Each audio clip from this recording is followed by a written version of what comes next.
Thank you for being here. I'd like to introduce myself. I'm Dr. Greg Vigoren. I'm a practicing dentist here in Newport Beach and Monarch Beach in Southern California. I'm going to be discussing with a friend. Both he and his father have been in healthcare for decades, and we're going to talk about a couple of subjects that I think are very timely. This is Shane. Shane, go ahead. Thanks, Greg. Hi, my name is Shane Van Druff. I'm a medical consultant. I have a focus on healthcare management and have had experience in the healthcare industry for about 10 years now. Today, I think we're talking about how dentistry affects the airway and sleep and breathing. Yes, as a topic, I think the most relevant increase in knowledge in relevancy to general health, systemic health, has been the tie-in from multiple disciplines, healthcare disciplines, into understanding that airway may be the most important issue in long-term health and longevity. Okay. So can you propound a little bit on that and how the airway affects? Is it the structure of the airway? Is it the absorption of oxygen into the system? Could you give me a little bit more information on that? From birth, the most important thing that the brain takes care of is your next breath. Right. If you don't get your next breath, no other function of the body counts. Right. And so from the very first cry of a baby, the goal, primary goal of the oral cavity is to maintain nasal breathing, to maintain airway. And that allows an infant to sleep with their mouth closed, to nurse with their mouth closed, and breathe through their nose. And so all mammals breathe through their nose. And because of changes in culture and society and nursing, we've raised a generation that has underdeveloped nasal passages. And it turns out that that is a dental developmental stimulated function. And so you ask about air. If you do not get proper ventilation, proper oxygen when you sleep, it has disruptive consequences your entire life. Right. So those consequences reach psychological, emotional, and physical levels after a certain period of time. And like you said, when you're first born, if your first few breaths are not complete or not correct, it does follow you through the chain of life. Well, it's more about the expansion of a bony housing that you breathe through. Right. That the tongue is the scaffolding for, and the teeth come into the arches and develop and stimulate the arches to reach their genetic potential. And when they do, you can breathe through your nose when you sleep. But if you don't nurse the same way that humans did for the last 10, 20, 100,000 years, whatever that time was, you don't protect that airway. And there is no other mammal that can survive that can't breathe through their nose. Okay, and so orthodontics and tooth crowding and inner ear infections and asthma and all these things are related to airway early in life, and learning disabilities and dyslexia and ADD and all these neurologic things have a root in sleep. Wow. And in unfragmented sleep and regenerative sleep. Right. And so what's changed in dentistry in the last 10 or 15 years is that we have started to look at all the medical specialties and brought the dots all together and realized there is a powerful story about having a functioning nasal breathing airway. And people were looking at apneas, and people were looking at CPAPs, and people were looking at all kinds of things. But it's not just about apnea. It's about the size and the collapse of the airway. And it fragments sleep. And when you fragment sleep, you don't get regenerative, renewing sleep. Right. And so people are, a very, very high percentage of the population is running under sympathetic stress, Right. instead of being relaxed and parasympathetic. Right. And it carries over into the day and into your activities. Right. And I'm a sleep airway disaster myself, and it's, you know, and that's why it's been very, very interesting to me to go through this journey for the last literally 50 years. I've known from the time I was very, very young that there was something the matter with my sleep. It's a personal issue for me. What would you say that prompted your initial curiosity or piqued your interest in the airways and dentistry as you were going through your career? Is your past with sleep, or what started you down that road? I actually went through sleep studies myself. You know, requested them. They would. I would go through a sleepover polysomnogram, and they'd say, "Well, you got something the matter, but it's not really severe." And at that point, they were just treating severe cases. You know, people that in the equivalent of diabetes, they were only looking at diabetics if your blood sugar was over 300, you know, or the equivalent of that. And so I was persistent, and I brought some of the first speakers on the topic to California Dental Association to speak on this, and there was nobody in the room. We had 5 people in a room for 200 people. There was absolutely no interest. Wow. And I had nasal surgery 30 years ago, and it improved a lot of things, but I didn't know why. I didn't realize I was doing it for sleep. And then in the last 10 or 15 years, some of our leaders have really zoned in on the volumes of research and information on from otolaryngology, ENT, cardiology, neurology, all the modalities in medicine, and they all tie into, you got to get a good night's sleep. Right. You know, and people talk about, if you want to live long and healthy, sleep well, eat well, exercise, but no one defines those. What is good sleep? And so that's what we're looking into now with some new tools, and it's very, very easy to quantify these deficits. Perfect. Some of the equipment that we have is brand new. So how can dentistry offset or even reverse the, to borrow the colloquialism, the arrested development of progression for individuals, especially regarding their airway and sleeping? It's really about getting the information out to the general public, that evaluations are not just about sleep apnea. Sleep apnea in males my age is kind of an end-stage roadkill. What we really want to do is get to children younger and younger and prevent the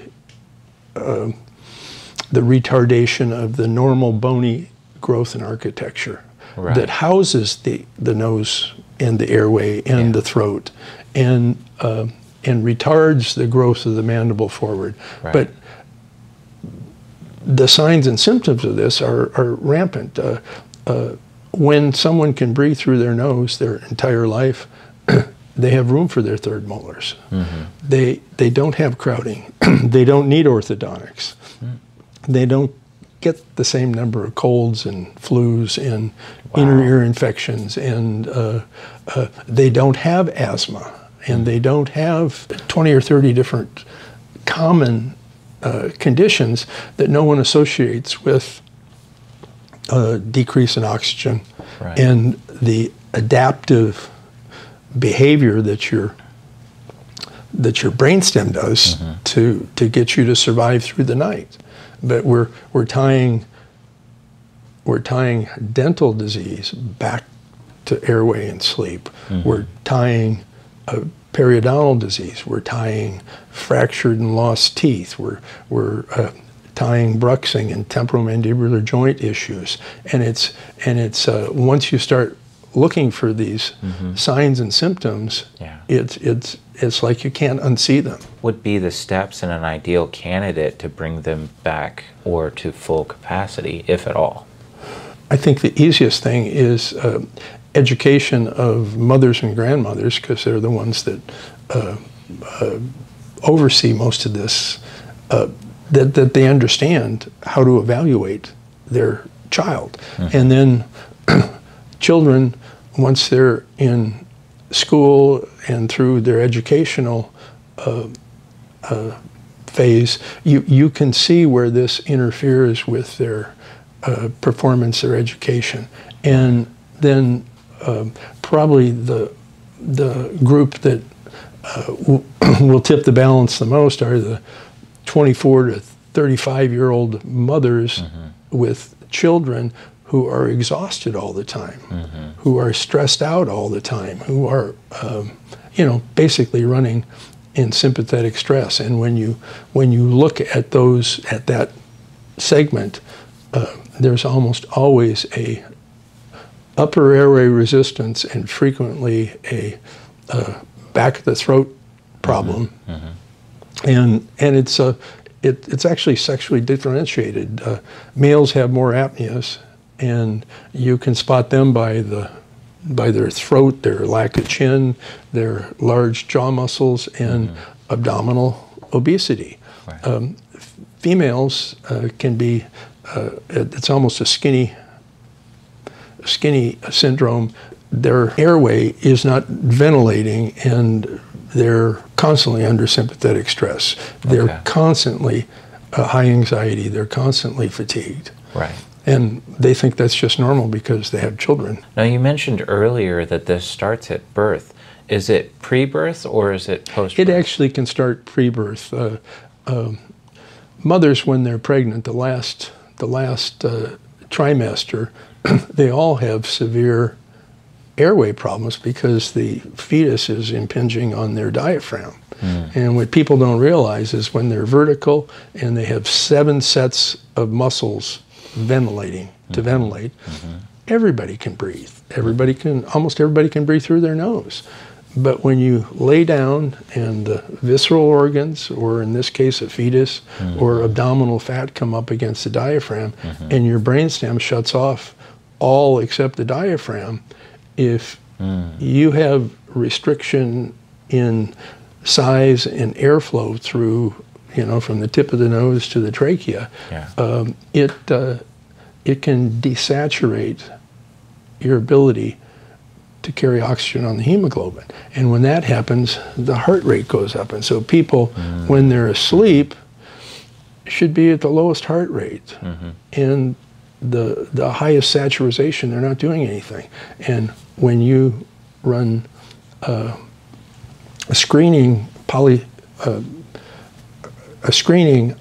high-resolution pulse oximetry on them, they're all over the place. Right. Okay, which shouldn't occur. And it's ironic enough, as recently I did a sleep study, and I was told that, out of people my age and my weight and, my sex, I had normal tests. And I know for a fact that I didn't sleep a wink that night. Yes, no, that's what I was told 5 times before I ran my own pulse oximetry and or high-resolution pulse oximetry, and I actually went in and demanded that I get something, and that changed my life. So would you recommend maybe as an at-home protocol is to start sleeping on an incline? Well, that's one of the things that you can do because it moves weight away from your diaphragm, but and it also takes the gravity effect out of the collapse of the the chin and the tongue and the throat and the back of the throat, but it's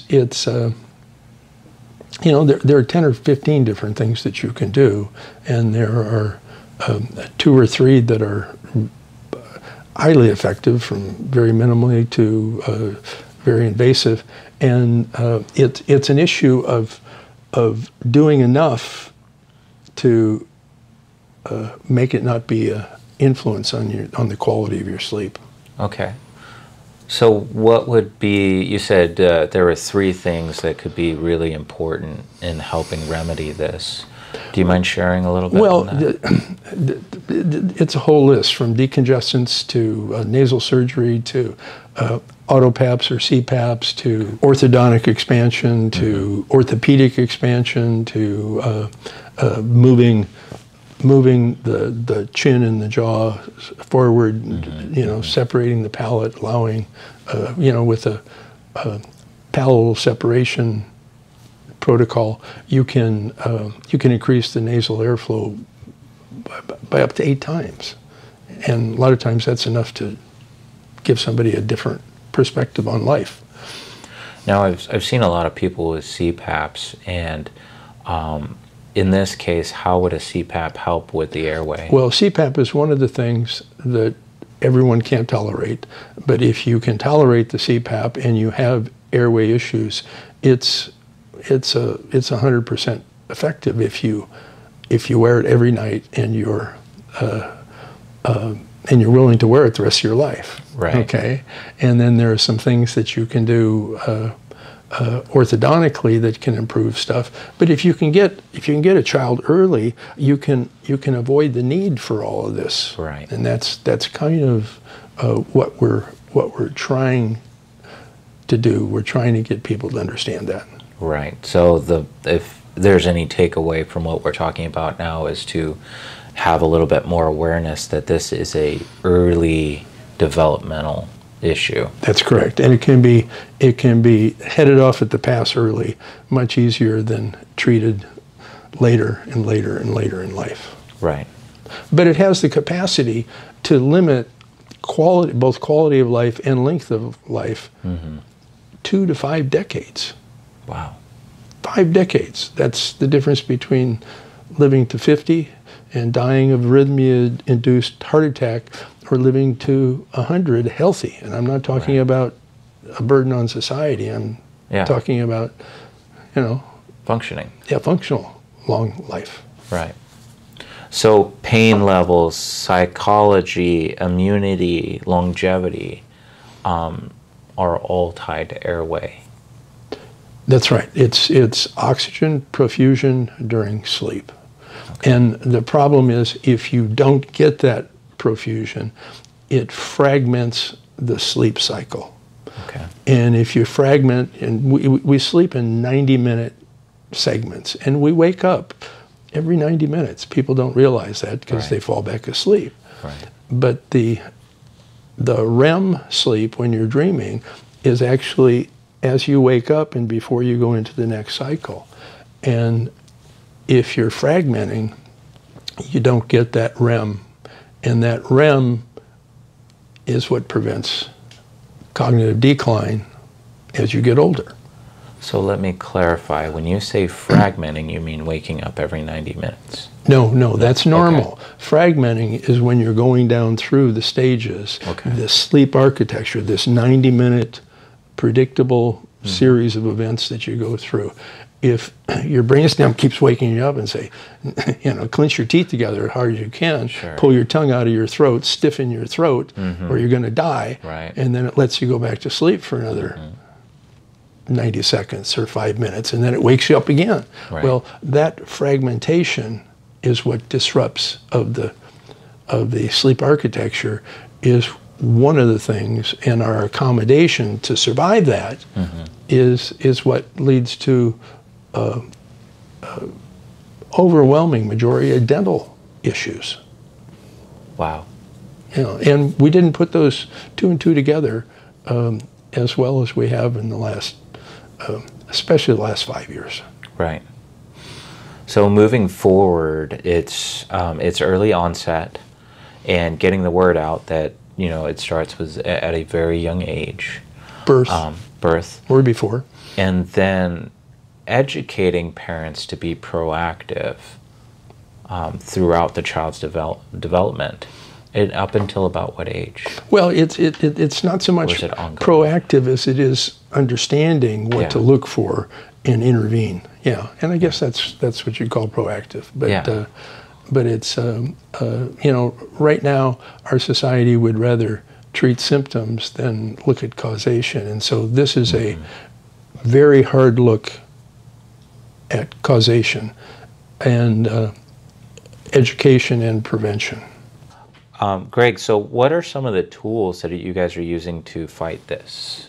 Well, it's not so much to fight it. What I'd like you to bring up are some of the tools that we're using to diagnose and to quantify this. And some of them are fatigue and anxiety questionnaires and sleep questionnaires that are qualified to represent different levels of success when it comes to sleep and anxiety and tiredness, and we're gathering diagnostics from multiple specialties, and we're putting them all together. But the advent of the cone beam CT, the very low radiation, very quick digital 3D, allows us to actually look at the airway, to look at the throat, to look at the position of the tongue. And these were things that the orthodontists started doing in the 1920s. And so we have information historical through skulls and early orthodontics. And you can just see that, you know, we have 3 bedrooms worth of furniture in a 1-bedroom A-frame, and we're supposed to have a 3-bedroom A-frame, and what we lost with all that jammed in there is airflow and the ability to breathe in our sleep.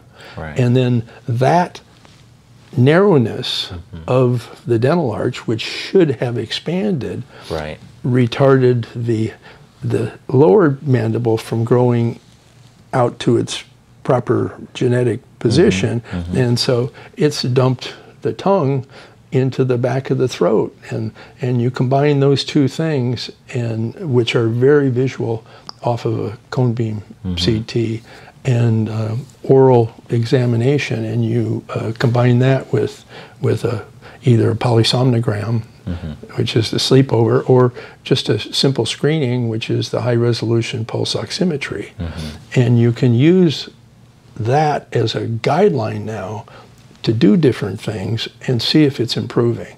But the big improvement is how the patient feels.